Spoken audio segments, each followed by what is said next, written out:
TVN 24 news নেটওয়ার্কের নিয়মিত আয়োজন টিভিএন অ্যানালিসিস অনুষ্ঠান থেকে আপনাদের সবাইকে স্বাগত জানাচ্ছি। আমি রানা আহমেদ। সুপ্রিয় দর্শক, আপনারা এই মুহূর্তে যারা ঘরে টেলিভিশন সেটের সামনে বসে এই অনুষ্ঠানটি দেখছেন কিংবা আরেকটু পরে টেলিভিশন সেটের সামনে বসে আপনাদের এই প্রিয় অনুষ্ঠানটি উপভোগ করবেন, কিংবা এই মুহূর্তে যারা ফেসবুক লাইভে ঢুকেছেন অথবা আরেকটু পরে ফেসবুক লাইভে ঢুকবেন, কিংবা আরও পরে সময় সুযোগ মতো যারা ইউটিউবে অনুষ্ঠানটি দেখবেন, তাদেরকেও আগাম স্বাগত জানিয়ে রাখি। সুপ্রিয় দর্শক, আজকে আমরা ইমিগ্রেশন নিয়ে কথা বলবো। ইমিগ্রেশনের বেশ একটা সুখবরই বলবো, যদিও একটি স্টেট ভিত্তিক, কিন্তু তারপরও এটি একটি আমাদের কাছে উদাহরণ হিসেবে থাকবে।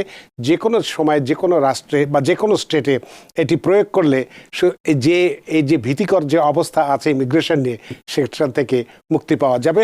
যে সুখবরটি নিয়ে আজকে কথা বলতে চাই, যে অবৈধ তল্লাশি এবং কারো চেহারা বা নির্দিষ্ট স্থানে উপস্থিতির কারণে কাউকে গ্রেফতার করা যাবে না। ফেডারেল জাজ ক্যালিফোর্নিয়ার ফেডারেল জাজ এই আদেশ দিয়েছে, গতকালকেই দিয়েছে।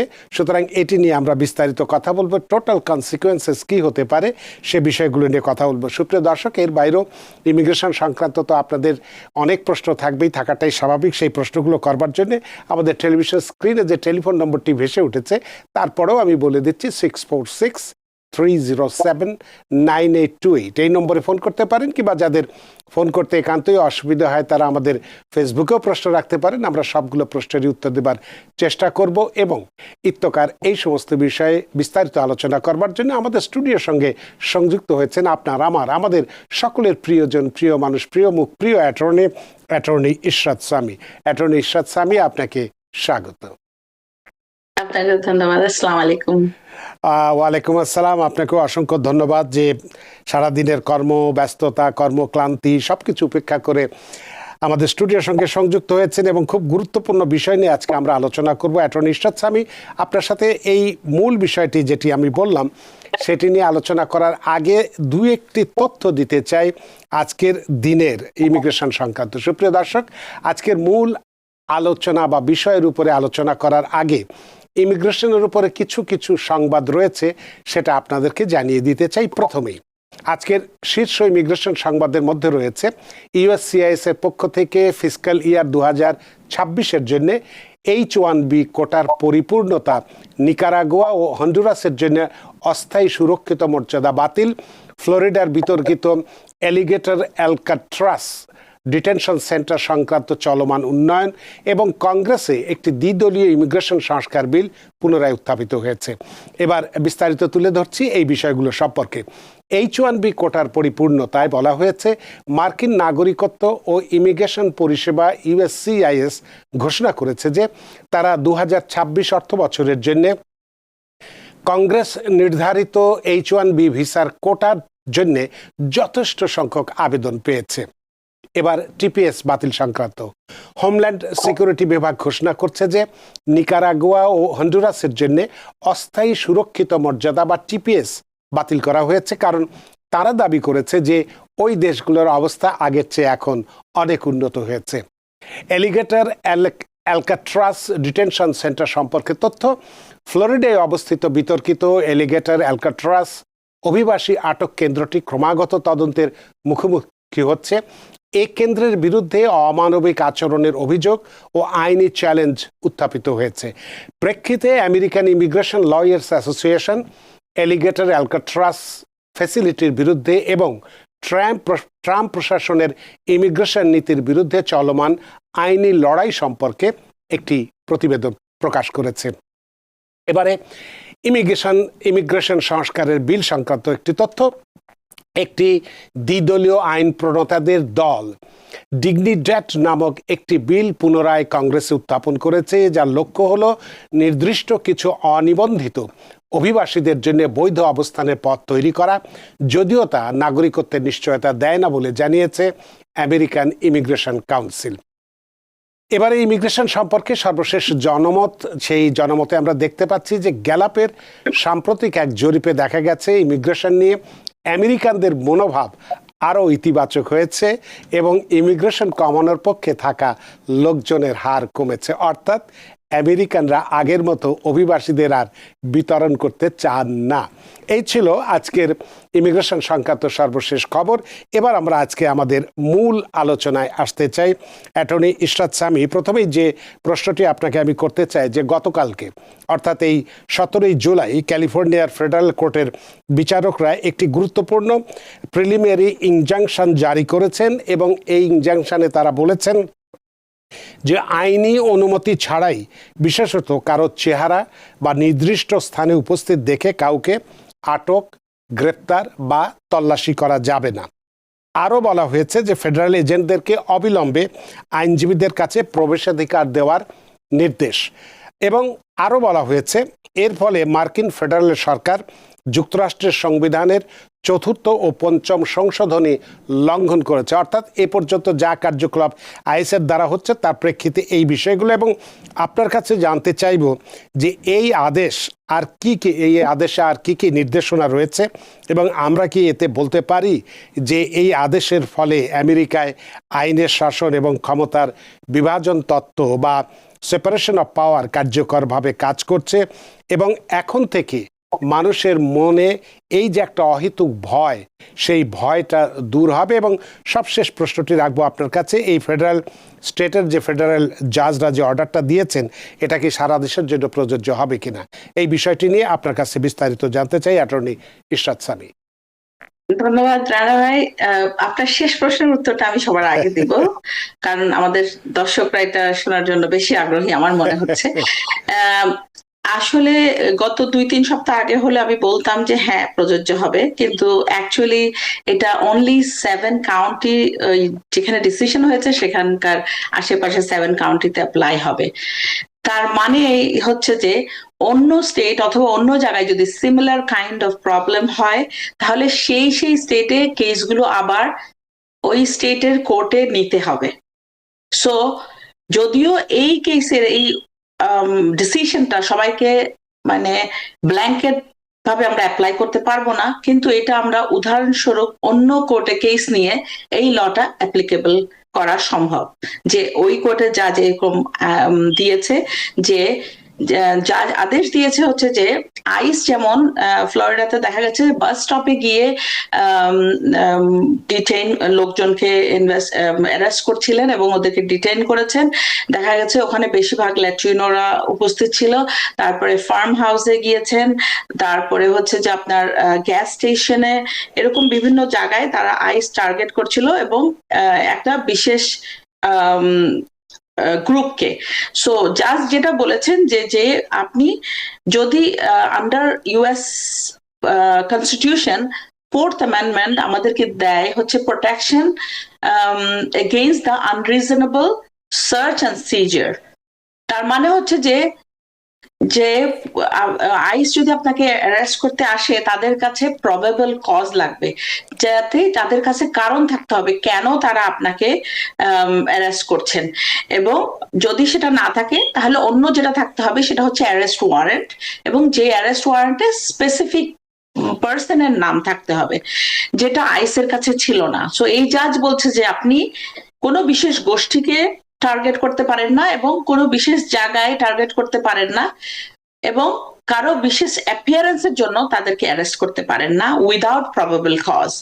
এবং এইটাতেই জাজ অর্ডার দিয়েছেন যে you have to stop immediately, এই ফেডারেল এই রেইডটা স্টপ করতে হবে। এবং সেকেন্ড যেটা বলেছে যে যাদেরকে ডিটেইন করা হচ্ছে, অ্যারেস্ট করা হচ্ছে, তাদেরকে ডিউ প্রসেস অফ ল দিতে হবে, যার মানে হচ্ছে তাদেরকে কোর্টের পাঠাতে হবে এবং কোর্টের যে সময়সূচি আছে সেই তাদেরকে সেটা ডিউ প্রসেসটা তাদেরকে দিতে হবে, এবং তাদেরকে দিতে হবে রাইট টু অ্যান অ্যাটর্নি। তার মানে হচ্ছে যে আইনি সহায়তা, আইনজীবীদের একটা লিস্ট আইস দেয় সবাইকে, যে তারা ফ্রিতে আইন কনসালটেশন করতে পারে লয়ারের সাথে, অথবা তারা প্রাইভেটলি কোনো লয়ার হায়ার করতে পারে।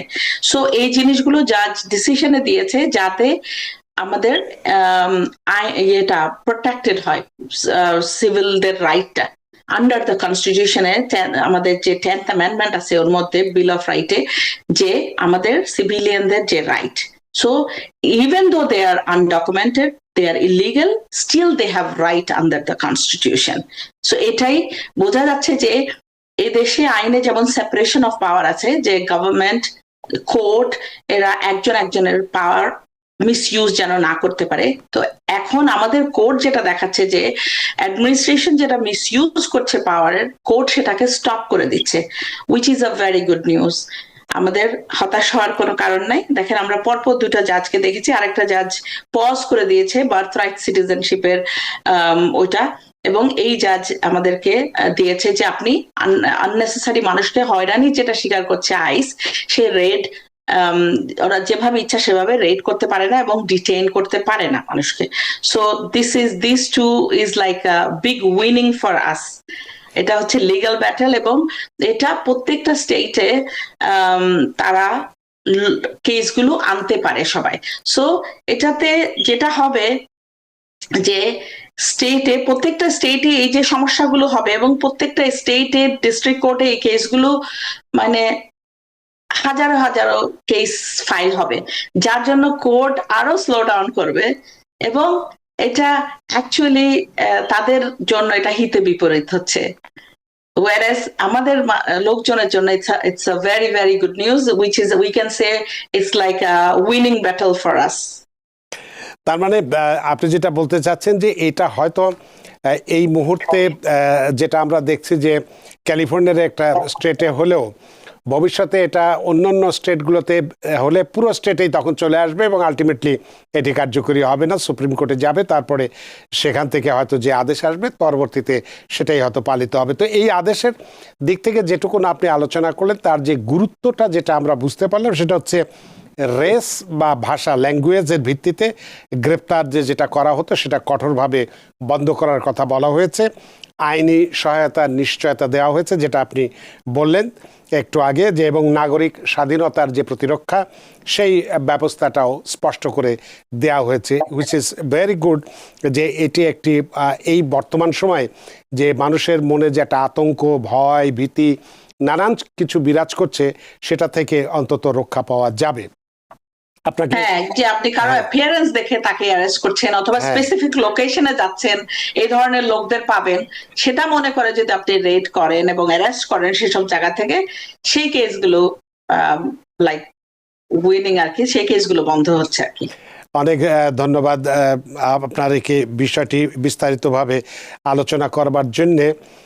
আমরা একটা প্রশ্ন, জহিরুদ্দিন ফেসবুক থেকে একটি প্রশ্ন নিতে চাই। Application is pending, your application with USCIS is pending for information related to the I-80 মানে 180 দিন asylum EAD clock and the form I-765 application for employment authorization. Please review the 180-day asylum EAD notice. এরা মানে কি বোঝায় এটা বুঝতে চাচ্ছেন? আমি প্রশ্নটা একদম ক্লিয়ার না, উনি কি জিজ্ঞেস করতে চাচ্ছেন 180 দিন এই জিনিসটা কি? উনি যেটা বলতেছেন যে উনি হয়তো এরভাবে নোটিশ পেয়েছেন বা মেইল পেয়েছেন যে application is pending, your application with USCIS is pending for information related for the 180-day asylum EAD clock and the form I-765 application for employment authorization. Please review the 180-day asylum EAD notice. এর মানে কি বোঝায় এটা বুঝতে চাচ্ছি। দেখেন, এটা যখন আপনি অ্যাসাইলামটা অ্যাপ্লাই করেন তখন আপনি একটা নোটিশ পান, তারা আপনার যে ওয়ার্ক পারমিটটা আপনি করতে পারবেন সেটা 180 days পরে, বাট অ্যাকচুয়ালি আপনি অ্যাপ্লাই করতে পারেন আফটার 150 days। এবং যখন অনেকেই অ্যাসাইলাম করার পরে ধরেন এইটা টাইমটার রাখে না, অনেক সময় তাদের ওয়ার্ক পারমিটের টাইম চলে আসে কিন্তু অ্যাপ্লাই করে না, তখন এরকম চিঠি পেতে পারে যে আপনার সময় হয়ে গেছে, you can apply for EAD, but which is very rare right now. এখন এই ধরনের চিঠি পায় খুব কম, এটা আমরা একসময় পেতাম বাট নট রাইট নাও। তো যেটা আপনার করতে হবে যে আপনি যদি অ্যাসাইলাম ফাইল করেন, আপনি কাউন্ট করবেন যেদিন আপনার রিসিটের যে ডেটটা দেয়া হয়েছে সেই ডেট থেকে আপনি কাউন্ট করবেন।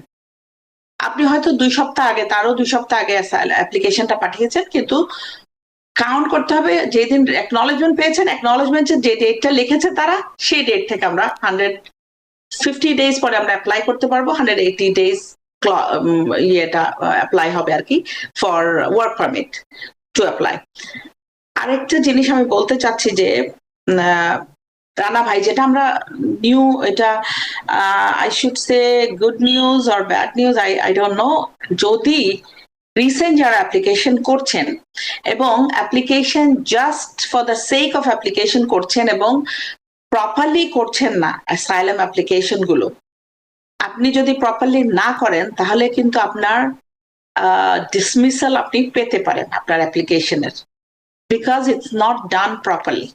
সো যেই আপনারা যদি এটা অ্যাপ্লাই করেন, প্লিজ প্লিজ, আগে যদি আমরা এত এমফাসিস দেই না, এখন যে গো উইথ অ্যান অ্যাটর্নি, যারা জানে, যারা এই কেসগুলো কাজগুলো করছে সেরকম লোকের সাথে করেন, কারণ না হলে আপনার অ্যাসাইলামটা I-589টা ডিসমিসাল আপনি পেতে পারেন।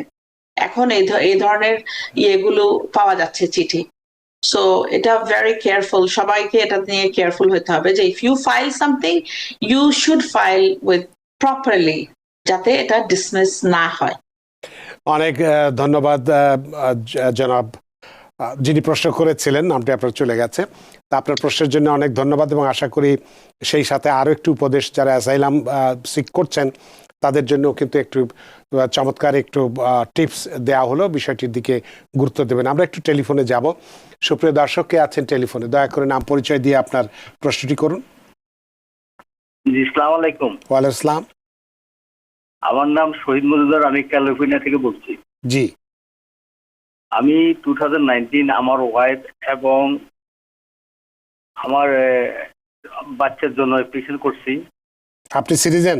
আপনার রাইট নাও আমি সিটিজেন। আচ্ছা, কিন্তু যখন অ্যাপ্লিকেশন করছিলেন তখন গ্রিন কার্ড ছিল? জি জি। তো এখন সমস্যাটা হলো আমার 2024-এ আপনার এটা ডকুমেন্ট কোয়ালিফাই হয়েছে। জি। আমি 2 মাস পর ইমেল পাচ্ছি। জি। এখন সমস্যাটা হলো আমি আপডেট দিতে আজকে 3 মাস হয়েছে, আমি কোনো রেজাল্ট পাচ্ছি না। এখন কি করণীয় আপনার? হ্যাঁ, এখন আমার কি করণীয়? আর আমার যে ছেলেটা, তার বয়স এখন আগামী মাসের ফার্স্ট উইক, মানে আগস্টের ফার্স্ট উইক তার 21 হয়ে যাবে। আচ্ছা, আমার এখন কি করণীয় এই ব্যাপারে যদি অ্যাটর্নির মধ্যে আমাকে কিছু বলেন আর কি। অনেক ধন্যবাদ শরীফুল আপনার প্রশ্নের জন্য। অ্যাটর্নি ইরশাদ সামি। ওয়ালাইকুম আসসালাম ভাইয়া, আপনার বাচ্চা যেহেতু 21 হয়ে যাবে, আপনি তাদেরকে ইমেল করে জানাতে পারেন, এবং সেকেন্ড থিং হচ্ছে যে আপনি ফোন কলের মাধ্যমে ইউএসসিআইএস কে জানাতে পারেন। একটা নাম্বার আছে, এটা রাত্রেবেলা, এখানকার ইউএস টাইমে রাত্রে কল করলে পাওয়া যায়। Middle of the night is better, কারণ তাড়াতাড়ি আনসার করে, না হলে অনেকক্ষণ ওয়েট করায়। ওই নাম্বারে কল দিয়ে আপনি আপনার সিচুয়েশনটা এক্সপ্লেইন করবেন, এবং এক্সপ্লেইন করলে ওনারা আপনাকে ইন্টারভিউ ডেট তাড়াতাড়ি দেয়। যখন এই ধরনের সিচুয়েশন হয় যে আপনার বাচ্চা 21 বছর হয়ে যাবে, 21 বছর হয়ে যাবে, সো এটা আমি একটা ফোন নাম্বার আপনাকে দিচ্ছি, আপনি you can take note it down. এটার নাম্বারটা হচ্ছে 703-988-3466, 703-988-3466। এই নাম্বারে কল দিবেন, এবং কল দেওয়ার সময় আপনাকে যেটা সাথে রাখতে হবে, আপনার বাচ্চার DHK number, passport number, date of birth, পুরো নাম, এবং যেই ইমেইলে আপনি ইমেল রিসিভ করেন সেই ইমেল অ্যাড্রেসটা।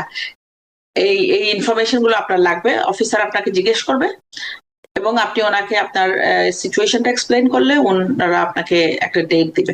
যদি আপনি এটাতে সাকসেসফুল না হন, অবশ্যই আপনি আপনার অ্যাটর্নির সাথে যোগাযোগ করেন, আপনার অ্যাটর্নি এই কাজটা আপনার জন্য করতে পারে। অনেক ধন্যবাদ শরীফুল আপনার প্রশ্নের জন্য, আশা করি খুশি হয়েছেন। সুপ্রিয় দর্শক, কে আছেন টেলিফোনে? দয়া করে নাম পরিচয় দিয়ে আপনার প্রশ্নটি করুন। জি, আসসালামু আলাইকুম ভাই। ওয়ালাইকুম আসসালাম। শুনতেছেন? জি জি, আমি কুইন্স থেকে বলছি। আপনার মাধ্যমে আমার কোশ্চেন ছিল অ্যাটর্নির কাছে। জি জি। আমার বাবা অ্যাপ্রুভ হয়েছিল 2023 সালে, জি। বাট আমার রিমুভাল অর্ডার থাকার কারণে আমি I-485 সাবমিট করতে পারি নাই একসাথে। তো পরবর্তীতে আমার এটা যখন টার্মিনেট হয়ে গেছে রিমুভাল অর্ডার বিআই থেকে, জি। তারপর আমি 2024 সালে I-485 সাবমিট করছি, মানে 1 বছর হয়েছে নাব্রাস্কা ইউএসএ প্রসেসিং সেন্টারে। পর ওইখান থেকে এটা ট্রান্সফার করছে ওভার জুরিডিকশনের জন্য ইউএসএ কুইন্স ফিল্ড অফিসে। সো টোটাল টাইমলাইন 1 বছর হয়েছে। তো আমার প্রশ্ন হচ্ছে আমি কখন এক্সপেকটেশন করতে পারি, বাট এভারেজ টাইমলাইন দেখাচ্ছে আপনার 15 মান্থ। তো আসলে এই রিলেটেড এই ক্যাটাগরি কেসগুলো I-485 কত সময় নিচ্ছে রিসেন্টলি, বা কত সময় লাগতে পারে, আমি কখন ইউএসএ সাথে কন্ট্যাক্ট করতে পারি? এটা 1 বছর হয়েছে টোটাল আমার। অনেক ধন্যবাদ হ্যাঁ। প্রিয় দর্শক আপনার প্রশ্নের জন্য। অ্যাটর্নি ইরশাদ সামি। ভাইয়া, ধন্যবাদ আপনাকে আপনার প্রশ্নের জন্য। আপনার এটা 1 বছর 15-16 মাসও লাগে। 1 বছর হয়েছে, আপনার এখন চিন্তার কোনো কারণ নেই, আর হয়তো ফিউ মান্থস লাগবে। আরেকটা জিনিস, ইউএসসিআইএস আমরা যখন তাদেরকে ইনকোয়ারির জন্য রিকোয়েস্ট করি, তখন যেটা ইউএসসিআইএস আমাদেরকে ইনফর্ম করে যে আপনারা যত বেশি আমাদেরকে ইনকোয়ারি দিবেন, তখন আমাদেরকে ওই ফাইলগুলো বের করে আপনার ইনকোয়ারির জবাব দিতে হয়, এবং আমাদেরকে এটা যদি সবাই এটা করে, আমাদেরকে আমাদের কাজে এটা ব্যাঘাত ঘটায় এবং আপনার কেসটাই ডিলে হয়। সো আপনার এখনো সময় আছে, 15-16 মাস হওয়ার আগে আপনি ইউ শুডন্ট বি ওয়ারিড, এবং তার আগেই আপনি ইন্টারভিউ ডেট পাবেন, অথবা অনেকগুলো কেসে দেখা যায় ইন্টারভিউ ডেট ছাড়াও আপনার গ্রিন কার্ড চলে আসে। So wait, you still have to wait. অনেক ধন্যবাদ প্রিয় দর্শক। একটা প্রশ্ন আমরা একটু ফেসবুক থেকে নেই। রেজু আহমেদ মমিন, যাদের কেস নিউ ইয়র্কে, তারা যদি অন্য স্টেটে জব করে, ওয়ার্ক পারমিট প্লাস সোশ্যাল আছে, সেক্ষেত্রে কি কি সমস্যা হবে? জি, এখনকার সময় সমস্যা হচ্ছে। তারা যদি মনে করে আপনাকে, ধরেন আপনার কাজের জায়গায় রেড হচ্ছে, এরকম যদি আইস আসে, ফর এক্সাম্পল আপনি অন্য স্টেটে আছেন, ওখানে রেড হচ্ছে, এবং আপনাকে দেখে যে আপনি নিউ ইয়র্কে আপনার কেস, আপনি ওখানে কাজ করছেন, এবং আপনার কেসটা ওরা চেক করে দেখতে পারে অনলাইনে কোথায় আছে, সো এটা সমস্যা হতে পারে। এবং এরকম দেখা গেছে যে বাফেলোতে কেউ কাজ করছিলেন এবং ওনাকে ডিটেনশনে নিয়ে যাওয়া হয়েছে, পরে যদিও ছেড়ে দেওয়া হয়েছে, but they took him to detention. So যদি প্রবলেম এড়াতে চান, তাহলে নিউ ইয়র্কে কেস থাকলে নিউ ইয়র্কেই থাকা ভালো। আরেকটা যেটা ভালো দিক নিউ ইয়র্কের জাজগুলো আমার কাছে মনে হয় যে ফেয়ার জাজ। অনেক ধন্যবাদ রেজু আহমেদ মমিন আপনার প্রশ্নের জন্য। আপনি আর আবার এত প্রশ্ন করবেন না, কারণ অন্যের প্রশ্ন চলে যায়। আপনার একটা প্রশ্ন যথেষ্ট ভালো প্রশ্ন, উত্তর দিয়েছি, আর দয়া করে প্রশ্ন করবেন না। সুপ্রিয় দর্শক, কে আছেন টেলিফোনে? দয়া করে নাম পরিচয় দিয়ে আপনার প্রশ্নটি করুন। Hello hello. জি, আসসালামু আলাইকুম। ওয়ালাইকুম আসসালাম। আমি কুইন্স, আমার একটা প্রশ্ন। জি, আমি কারেন্টলি দয়া করে আপনার ফোনটি কানের কাছে নিন, মুখের সামনে নিন, স্পিকার দিয়ে কথা বলবেন না, স্পিকারটা বন্ধ করুন একদম। হ্যাঁ, আমার প্রশ্নটা ছিল কি যে আমি কারেন্টলি ঢাকাতে, রাইট? তো আমাদের এখন কি কোনো চান্স আছে লাইক অ্যাডভান্স প্যারোল করার, তারপরে রিটার্ন করার, অ্যাডজাস্টমেন্ট টু গ্রিন কার্ড হওয়ার জন্য? অনেক ধন্যবাদ অ্যাটর্নি ইরশাদ সামি। আপনি ঢাকাতে আছেন, তো আপনি যেটা অ্যাডজাস্টমেন্ট বলেছেন, যদি আপনার অ্যাডজাস্টমেন্টের এলিজিবিলিটি থাকে, অবশ্যই আপনি অ্যাডজাস্ট করতে পারেন, কোনো সমস্যা নেই। আর অ্যাডভান্স পেরোলটা রাইট নাও আমার অ্যাডভাইস হচ্ছে ঢাকা যারা আছেন তাদের জন্য, যে don't take any advance parole, don't go out of the country right now. এই মুহূর্তে এটা ট্রাভেলিংটা স্থগিত রাখা, হ্যাঁ, যতটা সম্ভব কাছে থাকাই ভালো আর কি। ফেসবুক থেকে মাসুমউদ্দিন, তিনি একটি প্রশ্ন রেখেছেন। My case was denied in 2022 and is now on appeal. I want to get a real ID. Will I have any problem with that?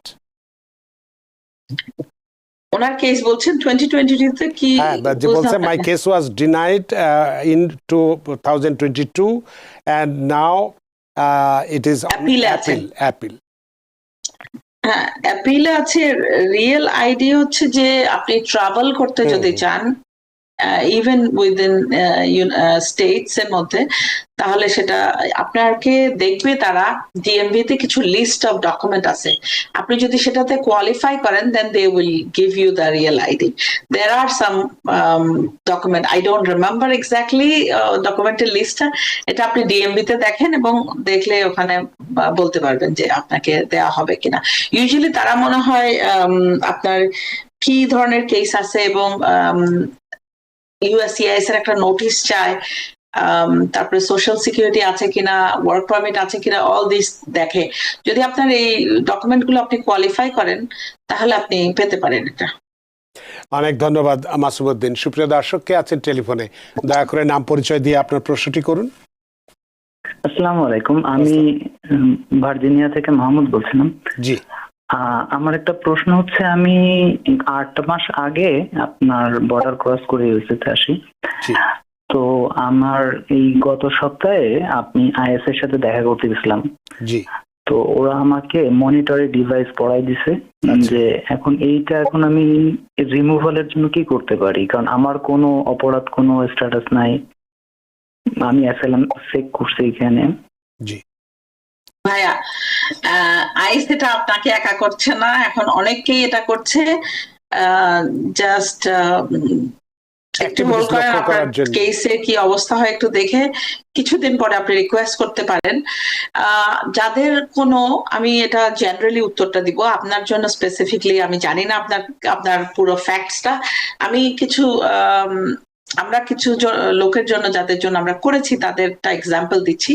যদি কারো মেডিকেল রিপোর্ট দেওয়া যায় ডাক্তারের কাছ থেকে যে তার মেডিকেল গ্রাউন্ড আছে, এই জিনিসটা তাকে শারীরিকভাবে অসুস্থ করে দিচ্ছে, অথবা এ ধরনের কিছু প্রমাণ দেওয়া যায় এভিডেন্স সহ, তাহলে আইস এটা খুলে দেয়।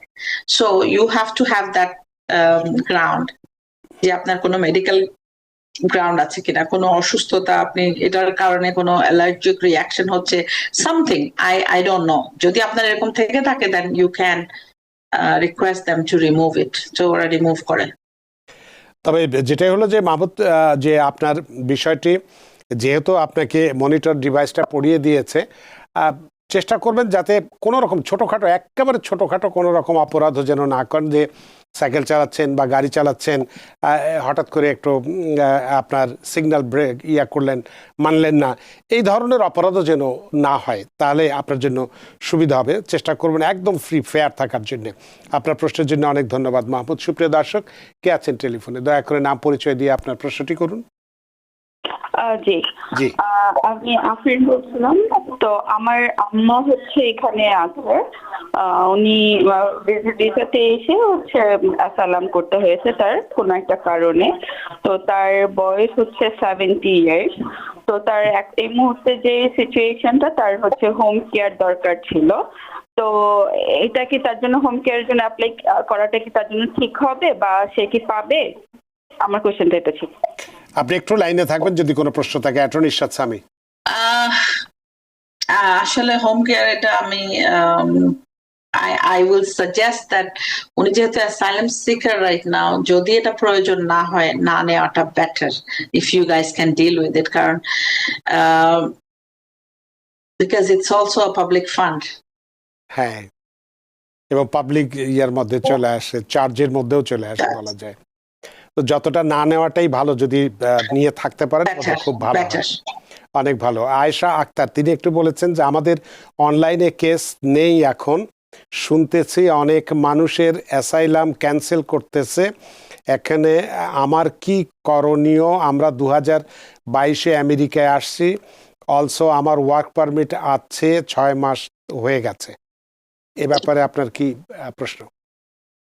আমি বিগিনিং এ বলেছি রানা ভাই, কেস সবারটা ডিসমিস করছে না। যেই কেসগুলো প্রাইমা ফেসি দেখে মনে হচ্ছে যে just for the sake of filing it they are filing, ওই ধরনের কেসগুলো ডিসমিস হচ্ছে।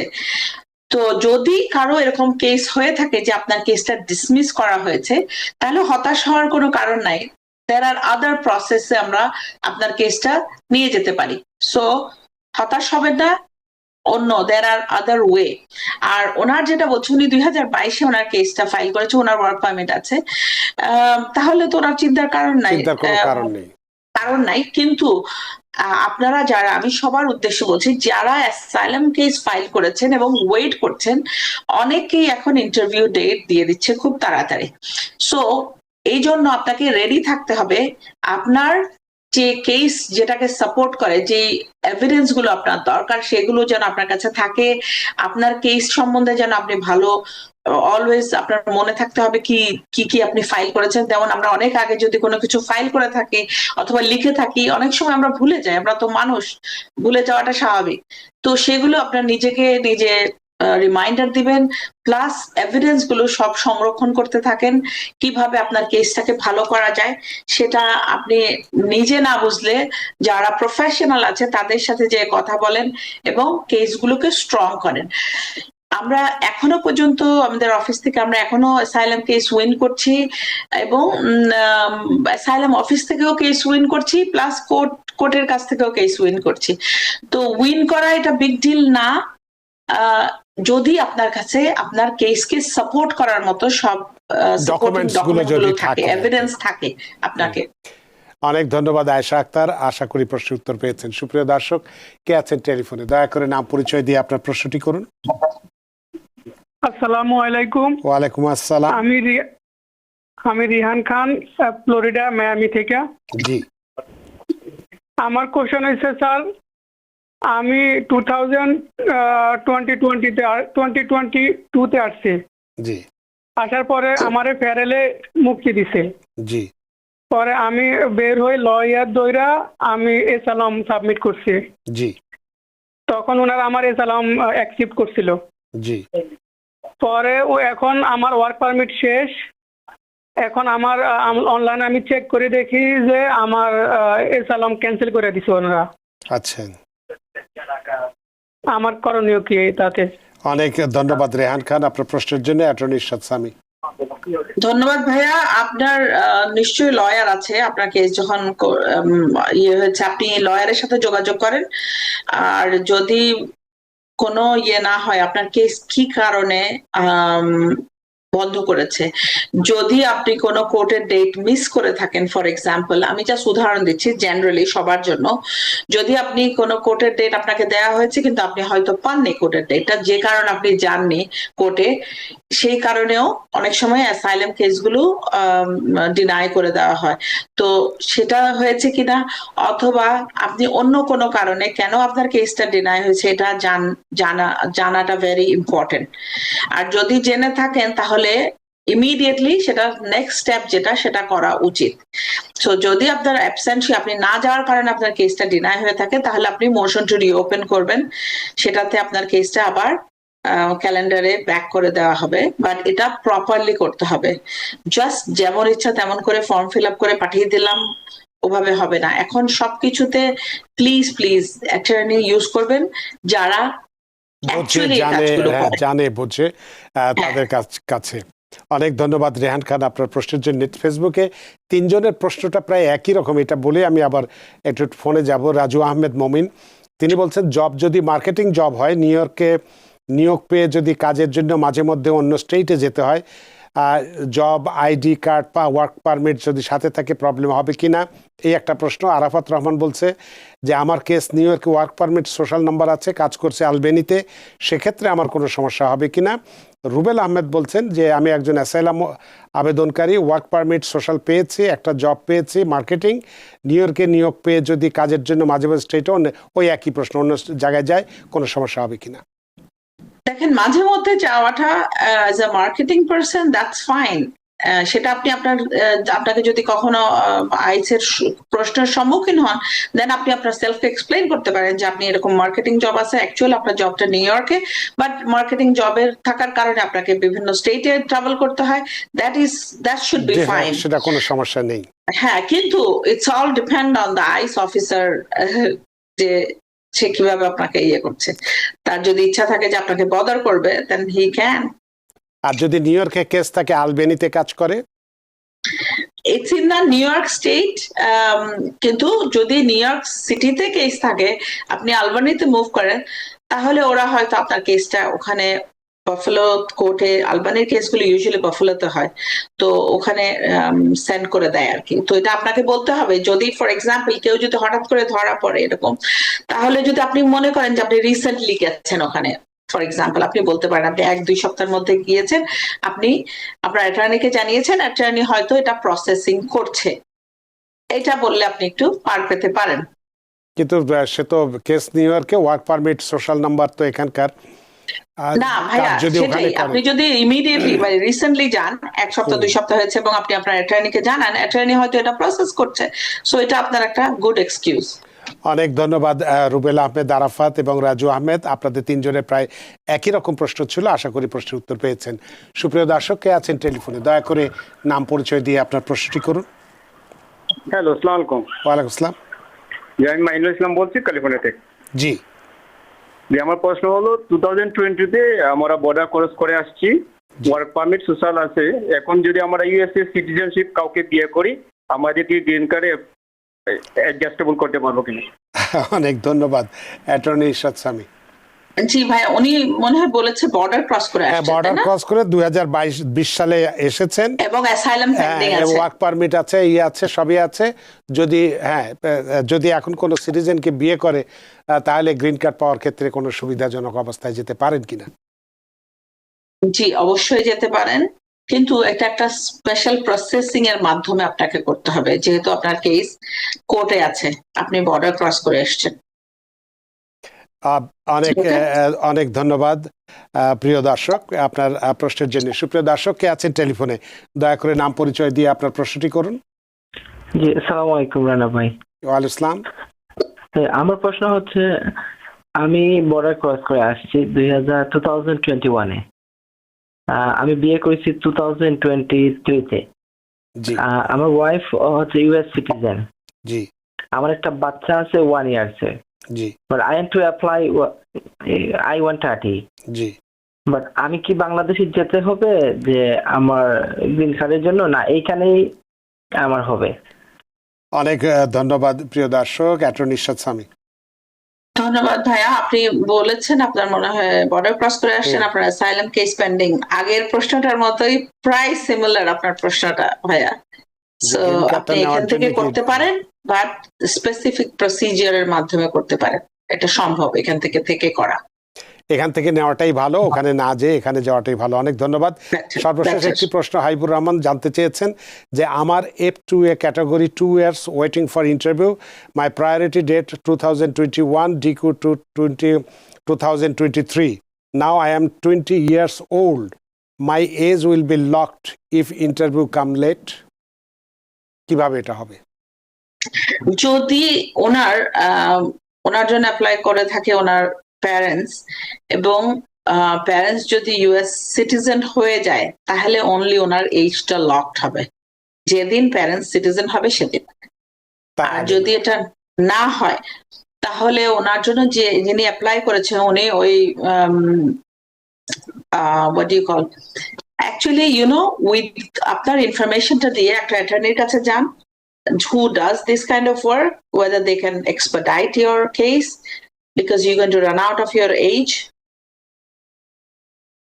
অনেক ধন্যবাদ হাবিবুর রহমান আপনার প্রশ্নের জন্য। আশা করি প্রশ্নের উত্তর পেয়েছেন। সুপ্রিয় দর্শক, আমাদের হাতে সময় নেই, সময়ের দড়িতে বাঁধা, সময়ের সীমানা টপকানো কঠিন, তাই অনুষ্ঠানটা শেষ করতে হচ্ছে। আরও অনেকেই আমাদের ফেসবুকে ছিলেন, মোহাম্মদ নাসিম, মাহবুল ইসলাম তানভীর, আপনাদের কাছে ক্ষমা প্রার্থনা করছি, সময়ের অভাবে আপনাদের প্রশ্নের উত্তর দিতে পারছি না। তবে অন্যদিন যদি প্রশ্ন করেন এবং প্রথম দিকেই যদি করেন, তাহলে উত্তর দেওয়াটা সহজ হবে, আপনাদেরকে সে প্রতিশ্রুতি দিচ্ছি। অ্যাটর্নি ইরশাদ সামি, আপনিও সারাদিন অনেক ব্যস্ত ছিলেন, কর্মব্যস্ততা এবং নানান কিছু আছে, সব কিছু মিলিয়েই ব্যস্ততা উপেক্ষা করেও আমাদের স্টুডিওর সঙ্গে সংযুক্ত হয়েছেন এবং খুব গুরুত্বপূর্ণ একটি বিষয় নিয়ে আজকে কথা বলেছেন এবং দর্শকদের প্রচুর প্রশ্নের উত্তর দিয়েছেন। সত্যি আমরা ঋদ্ধ, আমরা প্রাণিত। ধন্যবাদ রানা ভাই আপনাকে। আমাদের দর্শকদের সবারকে একটা ছোট একটা উপদেশ, যে যাই করেন না কেন অনেস্টির সাথে করেন, কারণ ইমিগ্রেশনকে কখনো মিথ্যা কথা অথবা মিথ্যা ইনফরমেশন দিয়ে আপনি সাময়িকভাবে লাভবান হলেও লং রানে আপনি লাভবান হবেন না। সো সত্য ইনফরমেশন দিয়ে কাজ করলে আপনাকে আপনার ডেস্টিনেশনে নিতে সাহায্য করবে। অত্যন্ত গুরুত্বপূর্ণ একটি কথা বললেন বা পরামর্শ দিলেন, যেটি আমরা জানি, কয়েকদিন আগেও আমরা বলেছি যে 2000 সালে এসেছিলেন, তারপরে এখানে এসে একভাবে এসেছিলেন, এক নাম নিয়ে এসেছিলেন, পরবর্তীতে এখানে বিয়ে করেছেন, গ্রিন কার্ড পেয়েছেন, আর এক নামে সিটিজেনশিপ নিতে যে দেখা গেল যে নামের গরমিল হওয়ার কারণে তাকে ডিপোর্টেশনের অর্ডারে পড়তে হয়েছে।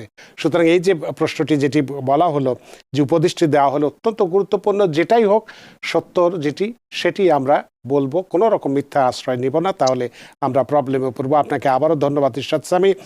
আমরা সুপ্রিয় দর্শক, অবৈধ তল্লাশি এবং কারো চেহারা বা নির্দিষ্ট স্থানে উপস্থিতির কারণে কাউকে গ্রেপ্তার করা যাবে না। ফেডারেল কোর্ট বা জাজ যে অর্ডার দিয়েছেন ক্যালিফোর্নিয়ার, এটা যদিও ক্যালিফোর্নিয়ার, কিন্তু বিষয়টি শুধু ক্যালিফোর্নিয়ার মধ্যেই সীমাবদ্ধ থাকবে এমনটি নয়।